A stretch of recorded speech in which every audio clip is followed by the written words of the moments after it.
எத்தனை எம்ப்ளாயீஸ் உங்க கம்பெனில லேட்டா வராங்க அப்படின்னு சொல்றதுக்கு ஒரு எஸ் அப்படின்னு கமெண்ட் கொடுங்கன்னு சொல்லியிருந்தோம். எண்ணவே முடியாத அளவுக்கு எஸ் எஸ் எஸ் எஸ்ன்னு கமெண்ட் கொடுத்துருக்கீங்க.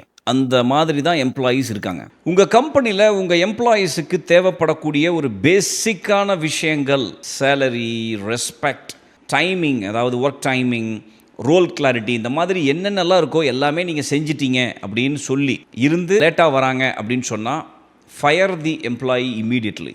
அதுதான் வழி. ஏன்னா it is a psychological problem. அவங்க அப்படி தான் இருக்காங்க. அப்படிங்கிற பட்சத்தில் தேங்கிங் யூ யுவர்ஸ் ஃபெய்த்ஃபுல்லி. இல்லாட்டி அந்த இடத்துல ஏதாவது மிஸ் ஆகுதா அப்படிங்கிறத பாருங்கள். ஒரு பேசிக் செக்லிஸ்ட் அப்படின்னு ஒன்று இருக்கும். நான் சொன்னதை தாண்டி நிறைய இருக்குது. அதை போட்டுட்டு இதில் நீ எதில் சாட்டிஸ்ஃபைடாக இல்லை அப்படின்னு சொல்லிட்டு உங்கள் எம்ப்ளாயியை கூப்பிட்டு கேளுங்க. யார் லேட்டாக வராங்களோ அவங்கள கூப்பிட்டு கேளுங்க. அந்த இடத்துல ஒரு விஷயத்தை அவர் எதிர்பார்க்குறாரு, நான் கொடுக்காம இருக்கேன் ஆஸ் அ ஓனர் அப்படின்னா அதை கொடுத்துட்டு நீ டைமுக்கு வா அப்படின்னு சொல்லி பாருங்களேன். முதல்ல கொடுத்து தான் பார்ப்போமே என்ன தான் ஆகுதுன்ட்டு. ட்ரை பண்ணுங்களேன். இது பிடிச்சிருந்ததுன்னா எகெயின் பிடிச்சிருக்குன்னு ஒரு எஸ் கொடுங்க. இல்லாட்டி ஓகே அப்படின்னு கொடுங்க ட்ரை பண்ணுறதுக்கு.